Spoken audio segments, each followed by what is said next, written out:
La Bible dit très clairement, il n'y a de salut en aucun autre. Car il n'y a sous le ciel aucun autre nom qui ait été donné parmi les hommes par lequel nous devions être sauvés. Amen. Nous ne pouvons être sauvés qu'en croyant au nom du Seigneur Jésus. Mais vous nous demandez de croire en Dieu Tout-Puissant.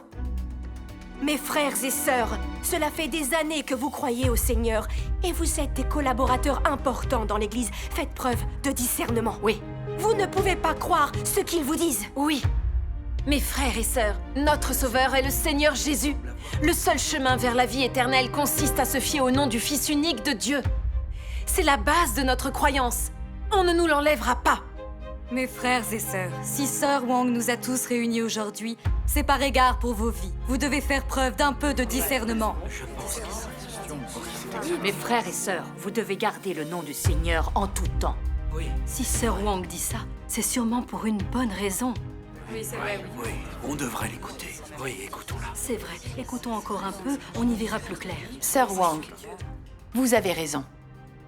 Il n'y a de salut en aucun autre. Car il n'y a sous le ciel aucun autre nom qui ait été donné parmi les hommes, par lequel nous devions être sauvés. Depuis la résurrection et l'ascension de Jésus, les croyants se sont fiés à son nom pour obtenir la rédemption du Seigneur. Ceci est un fait. Mais il est dit dans Ésaïe chapitre 43, versets 10-11, « Avant moi, il n'a point été formé de Dieu, et après moi, il n'y en aura point. C'est moi, moi qui suis l'Éternel, et hors moi, il n'y a point de sauveur. » Et dans l'Exode chapitre 3, verset 15, « L'Éternel, voilà mon nom, pour l'éternité. Voilà mon nom de génération en génération. » Ici, Dieu explique aux fidèles que seul l'Éternel est le Sauveur et que c'est le nom de Dieu, et ceci est éternel. Mais quand le Seigneur Jésus est venu œuvrer, pourquoi l'a-t-on appelé le Sauveur et a-t-on cessé de prier l'Éternel Dieu? Les croyants ont quitté le nom de l'Éternel et accepté le Seigneur Jésus. Peut-on dire qu'ils ont trahi l'Éternel Dieu? Oui, pourquoi n'y ai-je jamais pensé avant? En effet, l'un des versets dit que le nom de l'Éternel perdurera pour toujours. Et un autre dit qu'il n'y a pas d'autre nom que Jésus. Je ne comprends pas. Est-ce que Dieu a plusieurs noms? Mes frères et sœurs, ils sortent les choses de leur contexte et détournent la Bible. Le nom de Jésus ne peut pas changer, jamais. Nous ne nous tromperons pas tant que nous gardons le nom de Jésus. Mes frères et sœurs, la Bible dit clairement que l'Éternel est le nom de Dieu pour toujours et qu'il perdurera. Mais après l'œuvre du Seigneur Jésus, on n'évoqua plus le nom de l'Éternel et tous sanctifièrent le nom de Jésus. À première vue, les paroles de Dieu semblent contradictoires. Mais en réalité, elles ne le sont pas. Quand Dieu dit de génération en génération et pour l'éternité, cela fait référence à l'œuvre de Dieu pendant cette ère. Le nom de Dieu pendant cette ère n'allait pas changer jusqu'à ce que son œuvre soit achevée. Tous ceux qui croyaient en Dieu devaient conserver le nom qu'ils portaient durant cette ère. Ils atteindraient ainsi l'œuvre du Saint-Esprit et vivraient sous la protection de Dieu. Sinon, ils étaient des rebelles et des traîtres aux yeux de Dieu. Mais quand Dieu entame une nouvelle œuvre, son nom doit changer également. Cette fois, c'est seulement en acceptant son nouveau nom et en le priant que les gens obtiennent son approbation. Sans quoi, Dieu les dénigrera et les chassera. Ainsi, le nom de Dieu n'a rien d'immuable. Il peut changer à tout moment, dès lors que son œuvre et les ères évoluent. Quand Dieu commence à œuvrer sous un nouveau nom, et que les gens acceptent ce nom, alors ils ne le trahissent pas. Il reste en phase avec son œuvre. Si les gens refusent ce nom, alors ils trahissent Dieu. Pendant l'ère de la loi, le nom de Dieu était l'Éternel, et tout le monde gardait ce nom. Même si l'ère de la loi avait duré des milliers d'années, personne n'aurait pu s'écarter du nom de l'Éternel. Mais lorsque le Seigneur est venu œuvrer, le nom de Dieu est devenu Jésus. Depuis, ceux qui ont accepté Jésus comme leur sauveur, comme Pierre et Matthieu, ont obtenu l'approbation de Dieu. Mais ceux qui gardaient le nom de l'Éternel et rejetaient le Seigneur Jésus, comme les pharisiens, étaient des traîtres rejetés par Dieu. De la même manière, dans les derniers jours, Dieu est venu et a entamé l'œuvre d'une nouvelle ère, et son nom a changé. Aujourd'hui, seuls ceux qui acceptent le nom de Dieu Tout-Puissant sont loyaux. S'ils rejettent le nom de Dieu Tout-Puissant, ils deviendront des traîtres envers Dieu, qui les éliminera. Ce que vous dites va contre la Bible. Le Seigneur Jésus a admonesté l'humanité. Quiconque me confessera devant les hommes, je le confesserai aussi devant mon Père qui est dans les cieux. Mais quiconque me reniera devant les hommes, je le renierai aussi devant mon Père qui est dans les cieux. Voici la preuve qu'au retour du Seigneur, son nom ne changera pas. Amen. Le bon choix est de garder le nom de Jésus. Amen. Ce que vous dites est contraire à la Bible. Oui. Si nous ne reconnaissons pas le nom de Jésus, quand le Seigneur reviendra, il ne nous reconnaîtra pas. Osez-vous nier les paroles du Seigneur Jésus? Non. Mes frères et sœurs, celui qui tente de nous faire rejeter le nom de Jésus pour un autre n'est pas digne de confiance. Amen. Sir Wong connaît bien la Bible. Oui, nous devons croire au nom du Seigneur à tout moment. Il est donc possible que le nom de Dieu change, puisque le nom de l'Éternel est devenu Jésus. Mes frères et sœurs, le Seigneur Jésus nous a clairement dit que si nous ne le reconnaissions pas, il ne nous reconnaîtrait pas non plus. Donc le nom de Dieu ne peut pas changer. S'il devait changer, une prophétie l'aurait annoncé. C'est vrai. Mes frères, mes sœurs, si l'on étudie soigneusement la Bible, on s'aperçoit que les paroles du Seigneur se plaçaient dans un contexte précis. Il a prononcé ces mots quand il a envoyé ses disciples prêcher l'Évangile. Il était conscient qu'ils endureraient beaucoup de peines et de persécutions au cours de leur voyage. C'est pourquoi il les a prévenus que quelle que soit la nature des persécutions ou des problèmes qu'ils auraient à affronter, ils ne devaient pas l'abandonner pour sauver leur vie. Sinon, ils seraient abandonnés par Dieu. Ne nous méprenons pas sur les paroles du Seigneur. Quant à savoir si oui ou non son nom changera à son retour, penchons-nous sur l'Apocalypse chapitre 3, verset 12. Celui qui vaincra, je ferai de lui une colonne dans le temple de mon Dieu, et il n'en sortira plus. J'écrirai sur lui le nom de mon Dieu, et le nom de la ville de mon Dieu, et mon nom nouveau. Il est question de nom nouveau. Autrement dit, le nouveau nom serait un nom que Dieu n'a jamais utilisé et que l'homme n'aurait jamais entendu.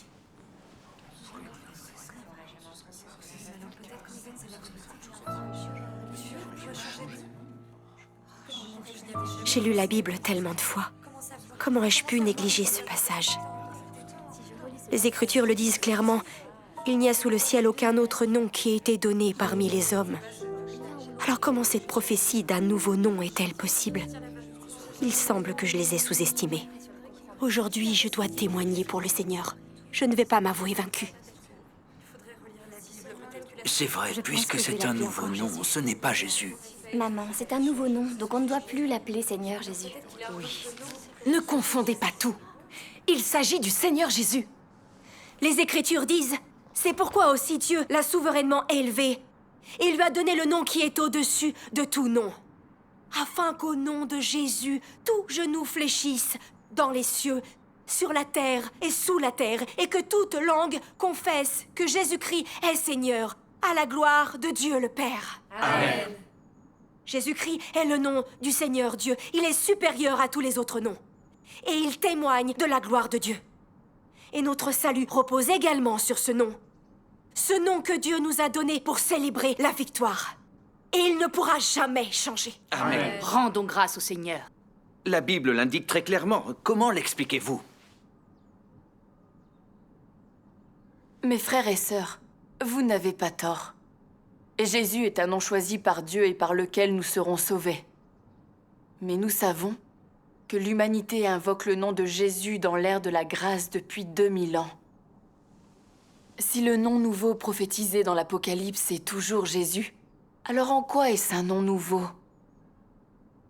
Si c'est un nom nouveau, ça doit donc être un nom différent. Cette idée selon laquelle le nom de Jésus ne changera jamais vient seulement de notre propre imagination. Ce n'est rien de concret.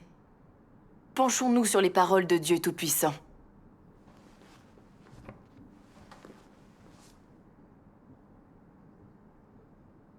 Dieu Tout-Puissant dit: certains disent que le nom de Dieu ne change pas. Alors pourquoi l'Éternel change son nom en Jésus? La prophétie avait annoncé la venue du Messie, alors pourquoi un homme nommé Jésus est-il venu? Pourquoi le nom de Dieu a-t-il changé? Un tel travail n'a-t-il pas été réalisé il y a longtemps? Dieu aujourd'hui ne peut-il pas faire un nouveau travail? Le travail d'hier peut être modifié. Et le travail de Jésus peut succéder à celui de l'Éternel. Le travail de Jésus, alors, ne pourrait-il pas être suivi d'un autre travail? Si l'Éternel peut changer son nom en Jésus, le nom de Jésus ne peut-il pas aussi changer? Cela n'est pas rare, mais les gens le pensent seulement à cause de leur simplicité d'esprit. Les paroles de Dieu Tout-Puissant révèlent les méprises de l'humanité. Elles nous disent aussi que le nom de notre Dieu ne reste pas immuable, mais qu'il change de concert avec l'œuvre de Dieu. Dans l'ère de la grâce, le nom de l'Éternel est devenu Jésus. Et le nom de Jésus change également dans les derniers jours. Tout ceci est l'œuvre propre à Dieu. Ce sont ses affaires. Nous n'avons aucun droit d'interférer, encore moins de statuer. Comme Dieu est notre Créateur, ses idées surpassent celles de l'humanité. Chacun de ses actes est plein de sagesse, et les noms qu'il définit en sont empreints. Il a ses raisons pour changer de nom. L'homme ne peut les concevoir. Ce n'est qu'en continuant de chercher avec un cœur humble que nous en comprendrons les mystères. Les mystères? Mais Dieu nous a déjà fait connaître son nom. Où est le mystère? Cessez de jouer au mystique. Vous tentez de nous écarter du nom de Dieu pour qu'on suive votre voie. Ma sœur, laissez-moi vous poser une question. Au commencement, Dieu avait-il déjà un nom? Son nom n'était pas l'Éternel? Si, il se nommait l'Éternel. D'accord. Vous vous dites prédicatrice en posant une question si naïve. C'est vrai. Trouvez la réponse à votre question avant de nous parler. Mes frères et sœurs, pendant des années, nous avons supposé qu'au commencement, Dieu avait un nom. D'accord. Et que ce nom était l'Éternel. Et jamais nous n'en avons douté. Absolument. Oui. Mais était-ce une conclusion légitime? Regardons ce que Dieu Tout-Puissant en dit. Oui, regardons ça.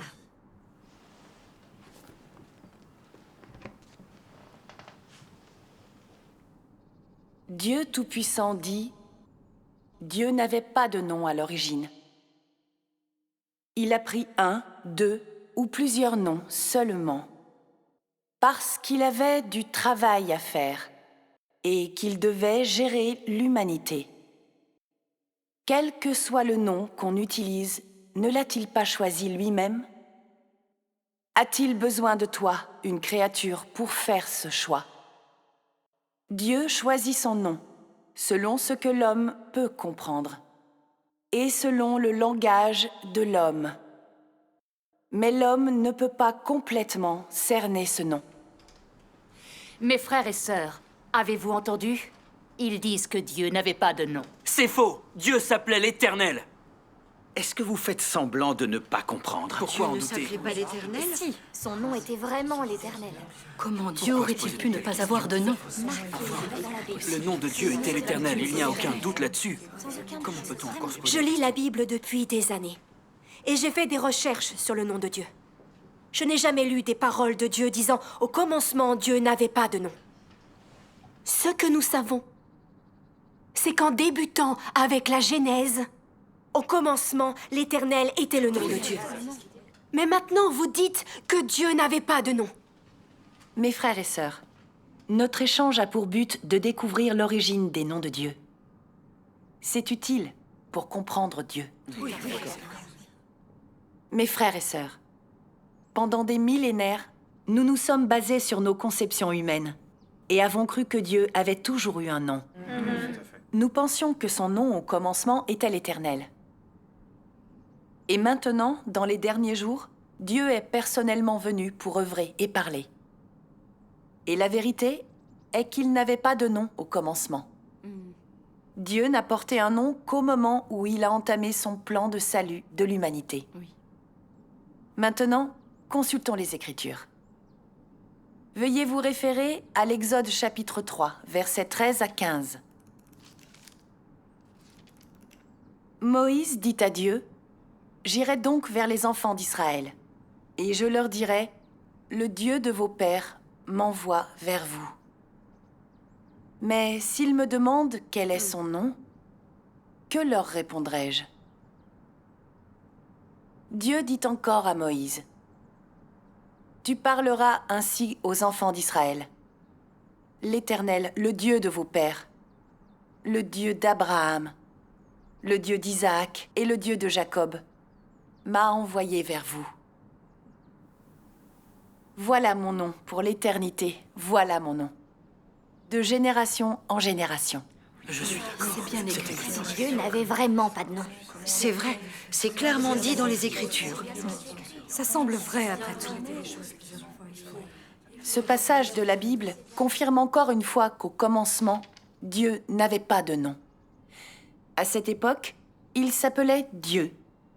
Il n'a pris le nom de l'Éternel que lorsque Moïse fit partir les Israélites dans leur exode hors d'Égypte.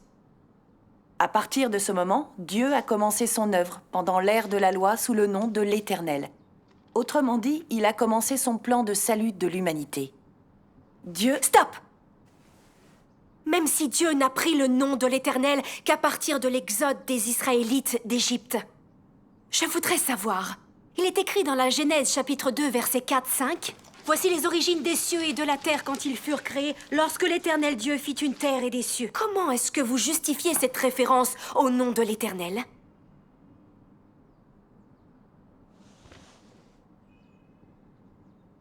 Pour commencer, quand Dieu créa toutes les choses de ce monde, il n'y avait pas de Genèse.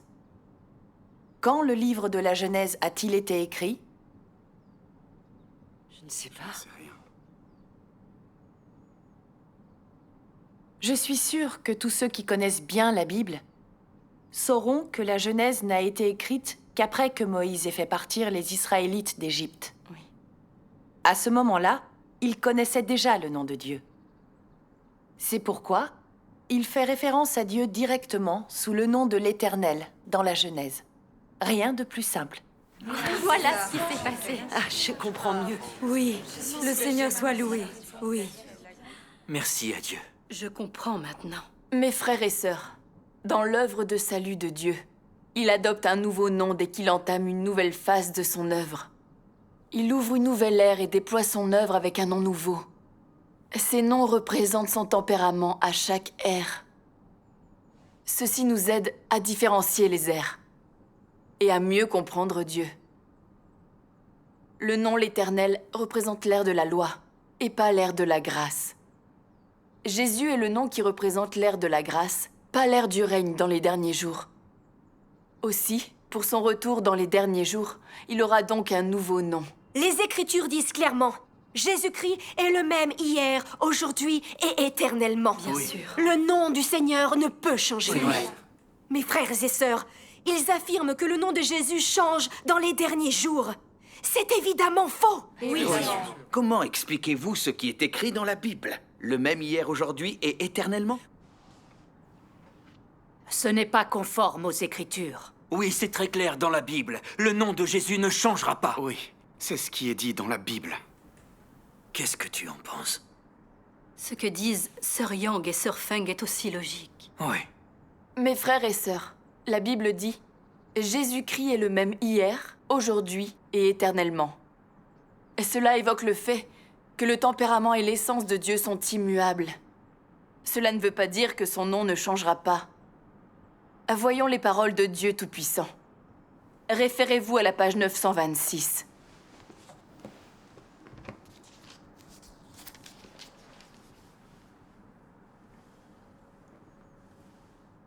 Dieu Tout-Puissant dit, « Certains disent que Dieu est immuable. C'est exact. Mais cela se réfère à l'immuabilité, du tempérament et de la substance de Dieu. Ces changements de nom et de travail ne prouvent pas que sa substance a changé. En d'autres termes, Dieu sera toujours Dieu, et cela ne changera jamais. Si tu dis que le travail de Dieu reste toujours le même, alors comment pourrait-il achever son plan de gestion de 6000 ans? Tu sais simplement que Dieu est toujours immuable. Mais sais-tu que Dieu est toujours nouveau et jamais vieux? Si l'œuvre de Dieu ne changeait jamais, alors aurait-il pu amener l'humanité jusqu'à aujourd'hui? Si Dieu est immuable, alors comment se fait-il qu'il ait déjà fait le travail de 2 ères? Les mots « Dieu est immuable » se réfèrent à ce que Dieu a et ce qu'il est. Peu importe, tu ne peux pas ramener le travail de 6000 ans à un instant, ou le décrire avec de simples mots statiques. Telle est la stupidité de l'homme. Dieu n'est pas aussi simple que l'homme l'imagine, et son œuvre ne cessera pas après une seule ère. L'Éternel, par exemple, ne sera pas toujours le nom de Dieu. Dieu fait son travail aussi sous le nom de Jésus, ce qui démontre que le travail de Dieu est toujours en progression. Dieu sera toujours Dieu et ne deviendra jamais Satan. Satan sera toujours Satan et ne deviendra jamais Dieu. La sagesse de Dieu, la splendeur de Dieu, la justice de Dieu et la majesté de Dieu ne changeront jamais. Sa substance, ce qu'il a et ce qu'il est, ne changeront jamais. Son travail, cependant, est toujours en progression, s'approfondit toujours, car Dieu est toujours nouveau et jamais vieux. À chaque ère, Dieu assume un nouveau nom. À chaque ère, il fait un nouveau travail. Et à chaque ère, il permet aux créatures de voir sa nouvelle volonté et son nouveau tempérament. Oui, ce sont des paroles très concrètes. L'œuvre de Dieu et son nom peuvent changer. C'est vrai. Les paroles de Dieu sont très claires. Son essence est immuable. Mais son nom change au fur et à mesure de son œuvre.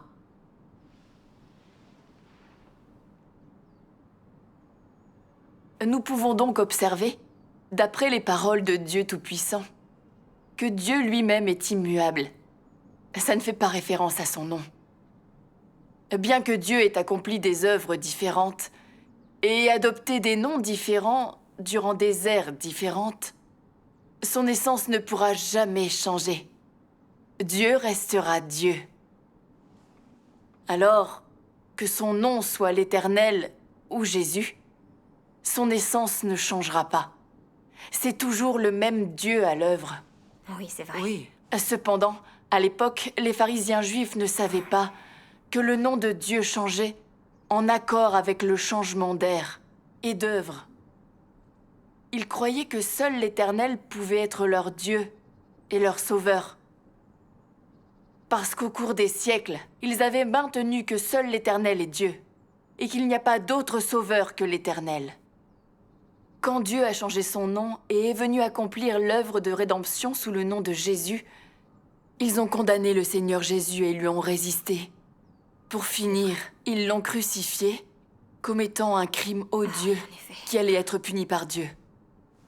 Maintenant, si l'on nie l'essence de Dieu et le fait que ceci est l'œuvre d'un seul Dieu, parce que son œuvre et son nom ont été changés, serait faire preuve d'inconscience et d'ignorance humaine. Chaque nom choisi pour chaque ère est riche de sens. Ils sont chargés du salut des hommes. Oui. Les pharisiens n'avaient pas reconnu le nom du Seigneur Jésus. Ils ont résisté et condamné son œuvre et n'ont pas trouvé le salut. Oui. Expliqué de cette façon, je comprends vraiment. Oui, elles ont bien raison.